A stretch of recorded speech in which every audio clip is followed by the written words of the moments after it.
What a cool way to start off, just in the dark with some cool lights going by like that.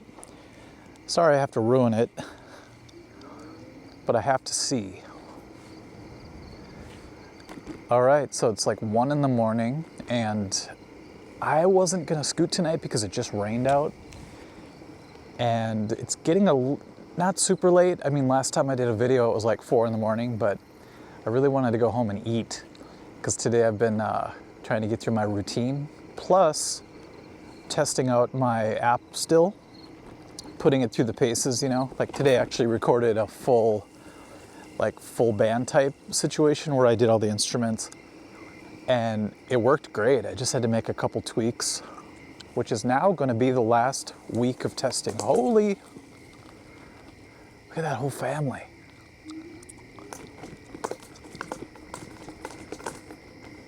I thought they weren't afraid of me anymore, but they ran away like I was frickin' Michael Myers or something. So, sorry guys.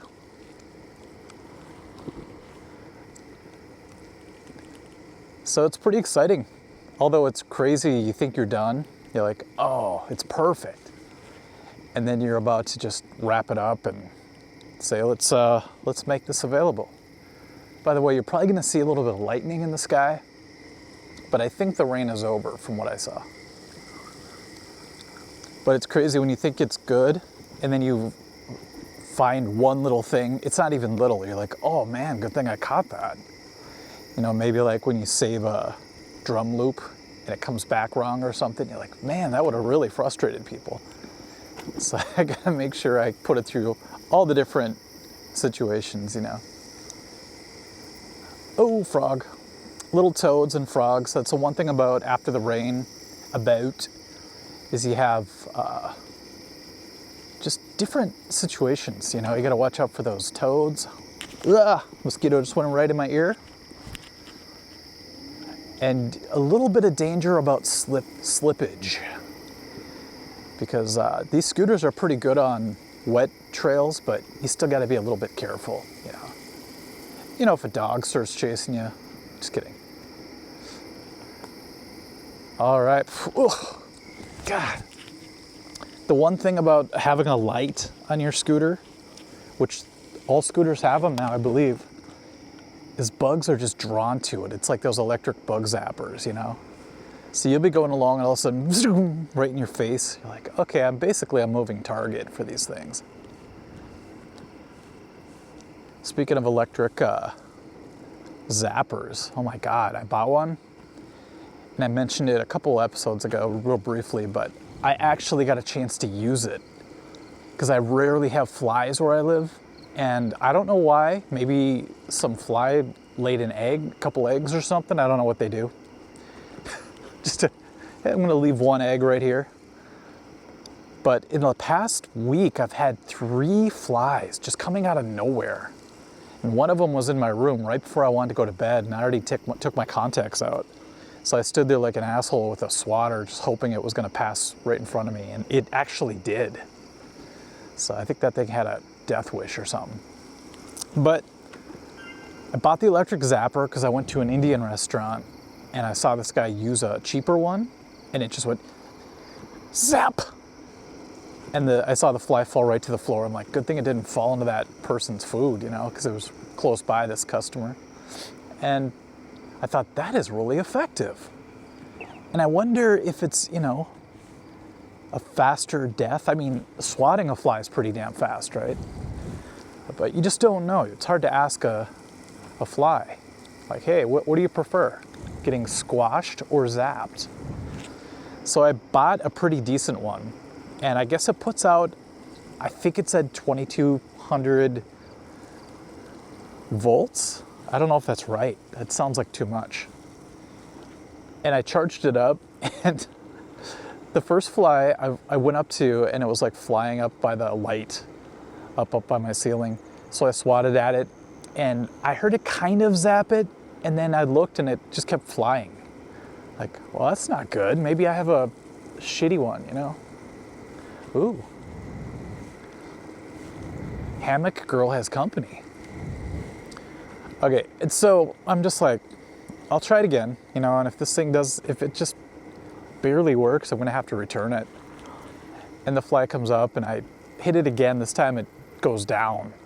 And then I thought, you know, I don't want it to suffer, you know, because I heard the zap, but you know, it looked like it was still twitching a little bit. So I took the zapper, and it has this angled, rotatable zapping surface. So like if you took a tennis racket and you were able to change the angle of it to make it flat, actually a 90-degree angle.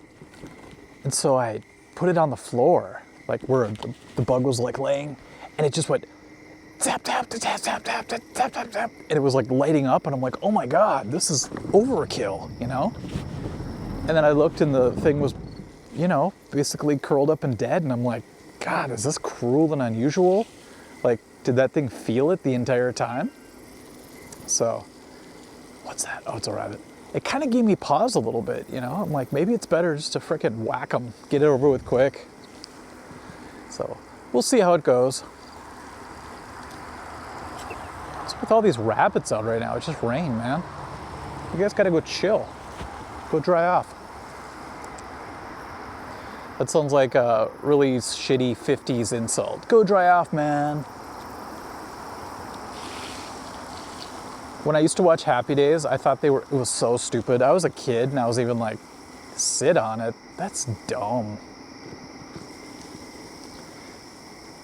So I think go dry off is a little bit better. That'll be the new slang. I'm gonna try to make that happen. Go dry off, man.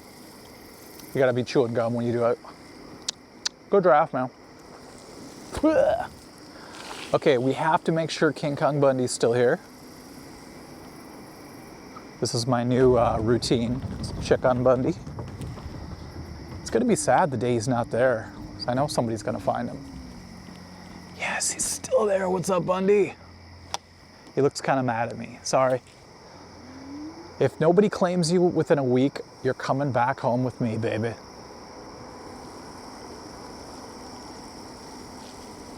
I always wondered how trends started back before the internet. Like you'd be at school and all of a sudden one kid was rolling up his pant legs. Like Zach from Saved by the Bell. And I think that's where it started possibly or something, but next thing I knew, we were all rolling up our pants. It's like bell bottoms were the worst thing you could have at one point. And I recall a lot of teachers laughing because they're like, why do you want your pants to look so tight? And if you look back, it looks really stupid, you know? It's like there was a period of time where people would call any pants that didn't touch the ground or your feet, they would call them floods. Nice floods, dude. So, yeah, we would just have floods on purpose.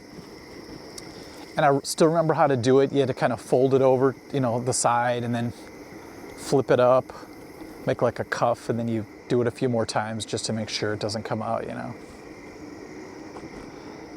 And then, of course, we had the pins with the beads on it. Whoa, that looked like a bat. I swear there was a bat here one time. And I think they were called friendship pins or something like that. I don't know why. I know there were friendship bracelets, but. So you'd get a pin and put a whole bunch of beads on it. I think it's a leftover thing maybe from the hippies, I don't know. But I remember a lot of moms were excited because they're like, yes, I could finally contribute to my son or daughter's fashion sense. And what you would do is you'd take the beads. This should come back because it was kind of cool actually. And you would put them all over your shoes basically. And so a lot of, what was that? A lot of stuff happened with footwear. See, you had to wear British Knights at one time. BKs, those were big. What did I have? I had the breakdancing shoes, of course. So you had to have those. And then what else did we have?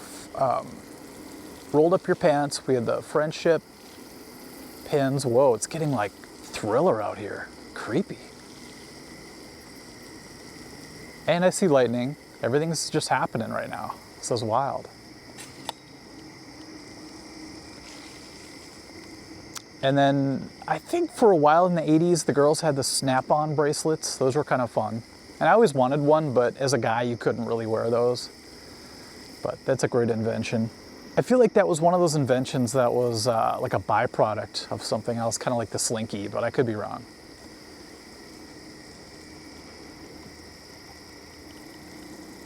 It's kind of fun going back and recounting all the different fads that happened. For a while, there was a rat tail craze where guys would just like grow their hair out a little bit, and then they would cut kind of around the back so that you had a rat tail sticking down. It was kind of like, I don't know, like a mullet today, except with just a little rat tail on the back. And then you would, of course, have the big wave. You know, the guys had to do the wave hair thing. And I don't know who started this, but maybe it was Shannon Doherty or something, but the girls all had this huge wave. Like, I'm talking, because guys would sort of do the feathered kind of thing, then the Zach Morris sort of look too. But the girls would like, not perm, but curl the front of their hair, and it would stick up like a giant wave. And if you saw some of those older pictures, you know how ridiculous that got. And my sister would wake up at like 4 in the morning. She didn't have to go to school till like 7, just so she could get her hair perfect every day. I'm like, that is dedication. And then I would use her station over there where she had a mirror in her chair. And she used so much AquaNet. Sorry, Losh, if you're watching this. You know it's true. AquaNet, that I would sit down on the chair to use the hair dryer, let's say, because I was trying to grow my hair out at a particular time. And I would stick to the chair because of the AquaNet. And to this day, I still say my sister is responsible for at least 10% of the ozone layer depleting. My God. But growing your hair out was a bummer, man. Like, I was happy with the result because, you know, being in a band and headbanging and having long hair, that was cool. But there were some awkward stages, man, where my hair would curl up at the bottom, not nearly as bad as one of my friends who had naturally curly hair.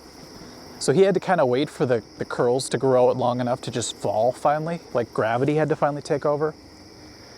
But for me, the bottoms of my hair were just like curling in, and I hated it. I kept thinking I was gonna look like, I don't know, someone off Mary Tyler Moore. I thought I was gonna look like Rhoda or something, you know? I don't even remember if Rhoda had long hair. So I would actually take out the ironing board back when those existed. I don't know whatever happened to irons, and I would put my hair on the ironing board and iron it flat. That had to have been so terrible for my hair. And then after a while, it would grow a certain amount, then you'd see split ends. You're like, no, I've worked so hard, you know, waited so long, and now I get these split ends. So you'd cut them, you know, like an inch off your hair. And then your hair looked pretty, like, strong, and pretty strong, all the way to the bottom. And you'd let it grow, and that process just took forever, man. And then I learned that we're all just washing our hair way too much.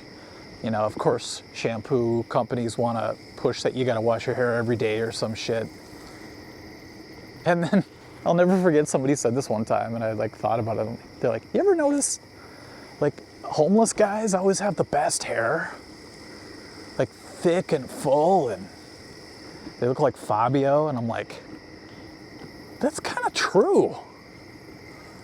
Like, I keep thinking about it. They all look like, I don't know, like they opened for Foghat back in the day, or 38 Special. It's so weird. And then I did a little research on that, and someone's like, yeah, it's probably because they, you know, they don't put chemicals on their hair all the time. You know, they might put chemicals in their bodies in other ways, but they leave their hair alone, and the natural, you know, process takes over. I'm like, wow, that's kind of cool. Maybe I'll try that. So, not being homeless, but. So I tried to not wash my hair for a week. And by the time the week was up, it was kind of gnarly, man. It was like kind of greasy. And I was like, okay, I don't think I have it in me to keep this experiment going. So maybe I'll do like, you know, every third day. And then I just quit using conditioner basically. So now I use shampoo, but just real quick, and then I rinse it off and I go about my day. I'm not getting real illustrious results or anything, but I don't know. Oh, there's people over there, weird. Why are there people? And they're talking really loud like me. Maybe they're vlogging too. Okay, I'm not gonna bother them, but I'm just gonna go next to them, see what the hell's going on. Because I'm dressed like an Eskimo right now.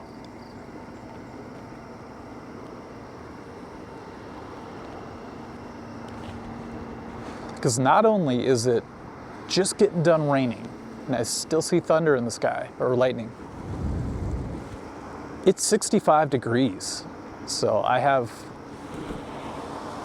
my almost Plan C garb on today. I've got my hoodie, I've got my hood over my head with my cap, my glasses, my goggles, whatever you want to think of it, my gloves, and a winter jacket, and the neck warmer. I call it the Andre Agassi. So I'm actually overdressed. I shouldn't really need the neck warmer or my gloves, but I don't know. It feels good. Okay, I think that guy is here again.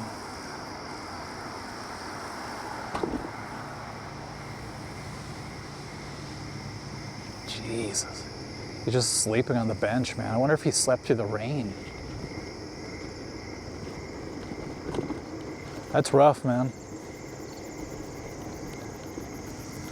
You feel kind of helpless. You don't know what to do sometimes when you see things, and you just carry on.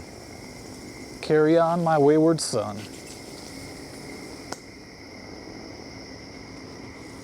It's like you got to be really smart about it, you know, because you could go up and give somebody $100. You know, if I've learned lessons over the years, it's that I grew up watching Sesame Street, Mr. Rogers, and I always want to do the right thing. Then you realize how many people and organizations just take advantage of things. And you hear about even like the Red Cross and Goodwill. You grow up, I shouldn't include, I don't know, I've heard bad things about a lot of different places, organizations like that. And you hear that 90% of the money you donate goes to the business side of what they're doing, you know? And I really think that happens to a lot of places, you know? Like colleges too. My friend worked at a couple of music colleges, and it just seemed like all the money was going to, like, what's it called? The people that are coordinators or whatever, you know, not necessarily the top brass and not necessarily to help the students. It was going to the in-betweens, you know? It's like, well, how long till that gets so bloated that tuition is triple what it should be just because you're paying all these, you know, I'll think of the word.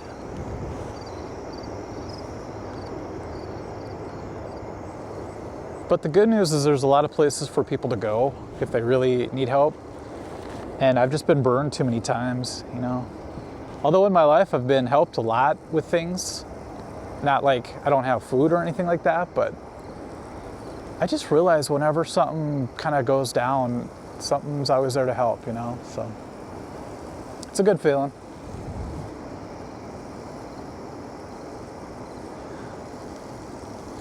Okay, I'm just going to take a sort of different way than I'm used to doing, just to change it up a little bit.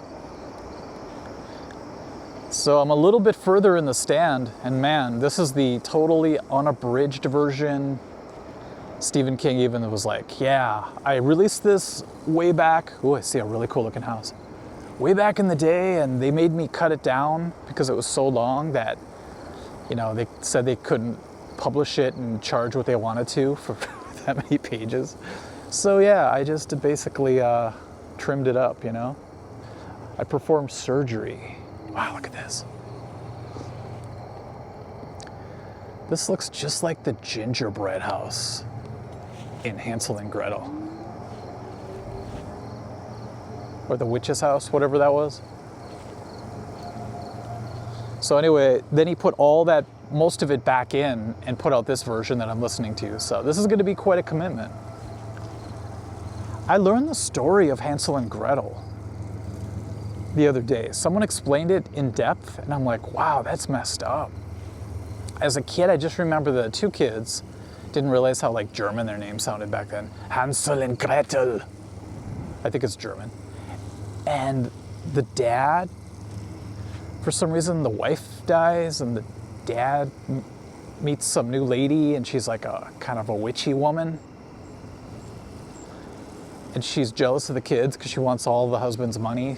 So she tells the dad, convinces the dad, spoiler, to murder his own kids and put them in the woods and come back with their hearts.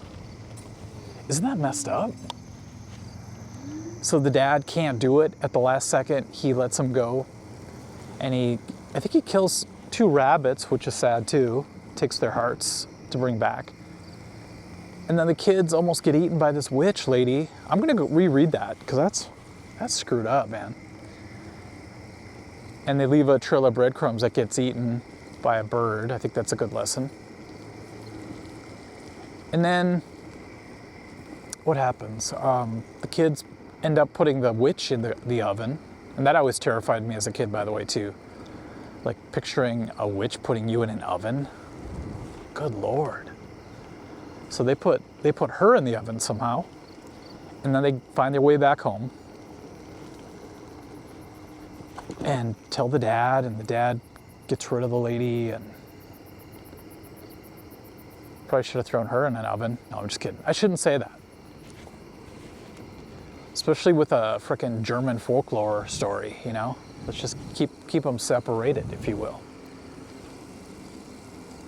This is cool. I think I'm gonna head back now. I'm not gonna go the long way like I usually do, but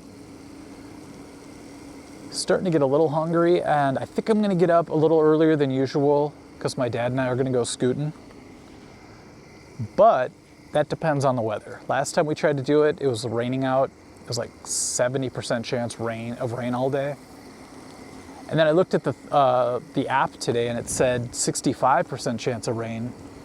But I wonder if they were counting what just happened because it was after midnight, you know. After midnight. Man, do you guys remember Yuppie rock? How big that got? Now, don't get mad at me, but I'm gonna put a lot of artists into this category because there was a time when a lot of artists kind of became like yuppie-ish rock. Eric Clapton, there was a time when it's not his fault though. It's like yuppie dudes just got into him. And a lot of times that'll sour you on an artist for a while. If suddenly a whole bunch of people you don't like love that artist, which is my Panterra story. But I'm trying to think of which era of Clapton. It's when he had a little bit longer hair, but he started to wear like pantsuits and shit. And what were the songs back then? I'm gonna jump on Apple Music on my way home and just do a yuppie Clapton era breakdown. And I'm gonna go, oh, that song, shit, how did I forget that? What's the one that was used in that beer commercial? Something about the night. Anyhow, that's gonna bother me. And then right up there you had Steve Winwood. And you had like even Dire Straits for a while. They were always legit, but a lot of yuppies like Dire Straits. And the reason I didn't like Panterra at first is because all the jocks at our school liked them. Dude, you like Panterra? And they never said it like Panterra. It was Panterra, heck yeah, high five. Bro, you like Metallica? You like Panterra? Coming from hell, motherfucker. I'm like, I've never heard Panterra. They sound a little bit light in the loafers, if you know what I'm saying. What a stupid name. Isn't that the name of like a snowmobile? Panterra. So I just had this weird idea about them, you know? Jocks liked them, but it was kind of a sissy name. Like, isn't that like a cougar or some shit, you know? Like a panther, a Panterra. And then I somehow got this dubbed version of the album Cowboys from Hell. And I'm like, all right, everyone's talking about this, let's hear it. And Cowboys from Hell kicks in. All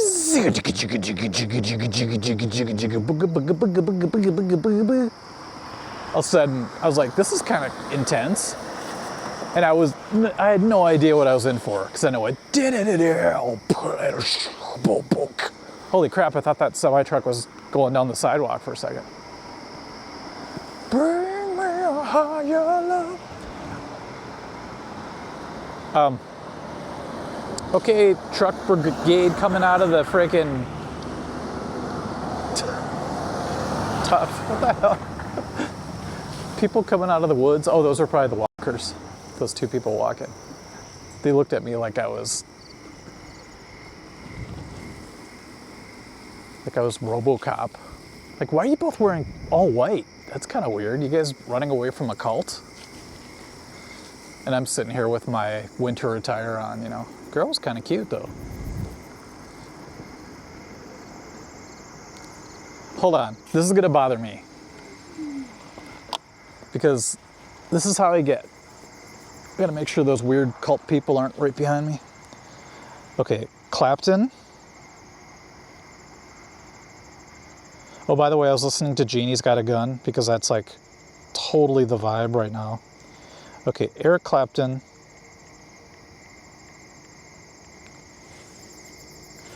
You cultists better stay away from me. Okay, here are the songs. After Midnight, of course. She's Waiting is another one.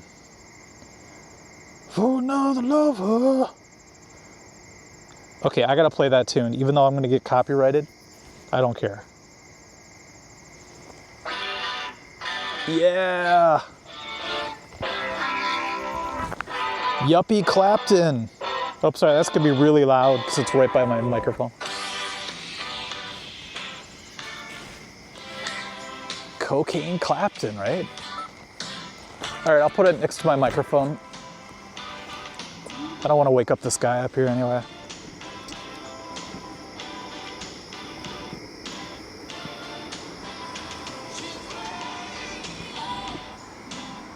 Hope that guy's not dead.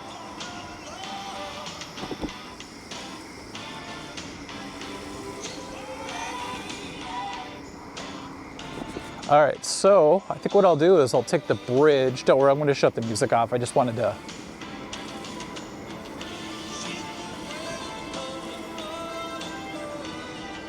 Sing it, baby.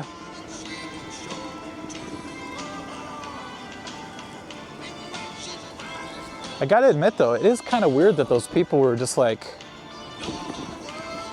frolicking around at 1:30 in the morning. I feel like their parent, like, get home! Quit frolicking about. What are you, Hansel and Gretel?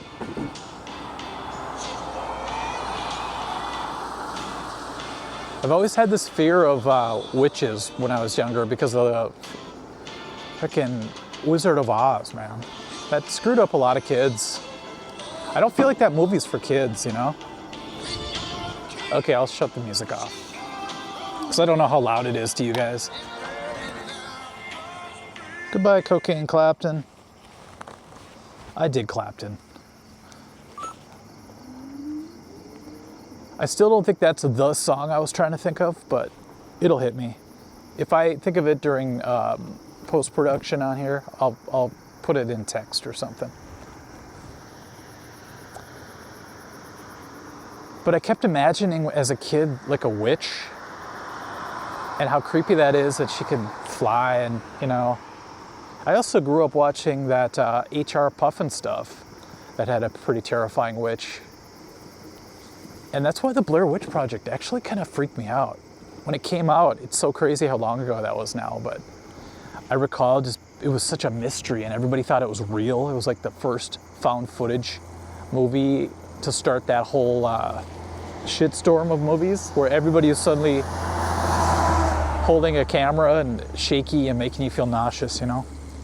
But I believe they made the whole movie for like, I don't know, real cheap. I'm talking like 5 figures maybe. Don't quote me on that. And I think it's gone on to gross hundreds of millions of dollars. I don't know. It's just wild. Like things were possible back then, you know? And now that's starting to come back with like Backrooms and Obsession. I still haven't seen Obsession, but.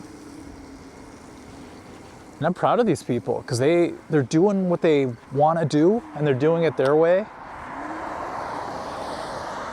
And they are affecting the landscape. You know, how many Obsessions now are we going to see come out? And I'm all for it, you know, even though I haven't seen it yet. But from what I've seen, and then the Backrooms is very creative, very artistic. The whole time you're like, how did they make this?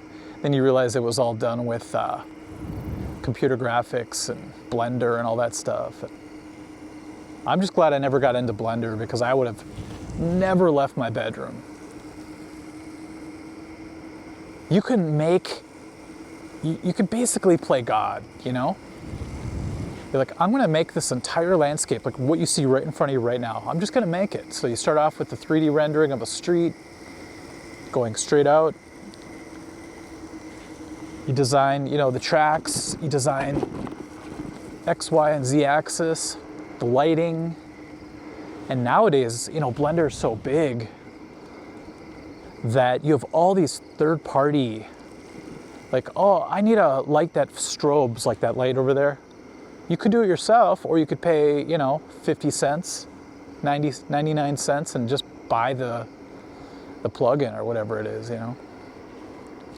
I have enough on my plate with learning Pro Tools and Final Cut Pro, you know, and those are pretty, I'd say mid-level to learn.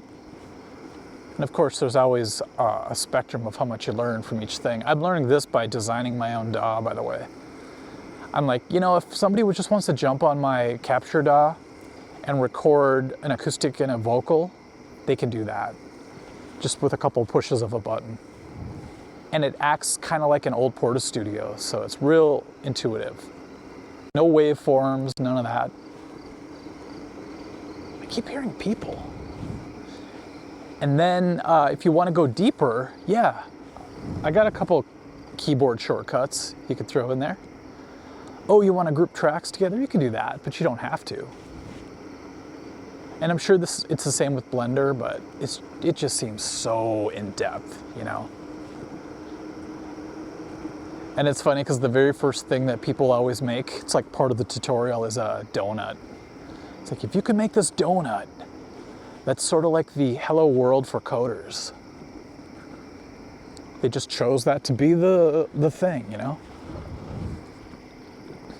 So maybe for my DAW, I'll create some sort of landmark. It will start with, it can't be Smoke on the Water. That's a little too generic.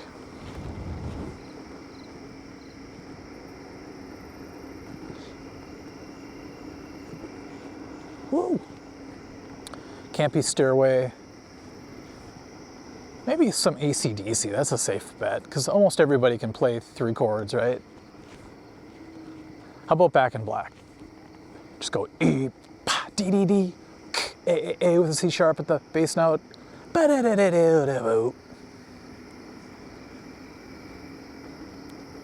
Now I'm talking crazy. I think it's because I'm hungry.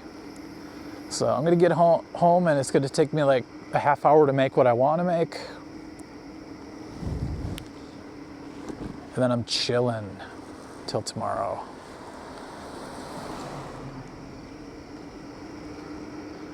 God, I felt a drop. There's not a cloud in the sky now above me. Must be residual. Or a bird just pissed on me. I don't know. Now that I think of it, I should have talked to those cult people. Be like, what are you guys doing? Do I want to know? Is that your girlfriend or your sister? Just kidding. God, now I just want to rock out to yuppie Clapton era.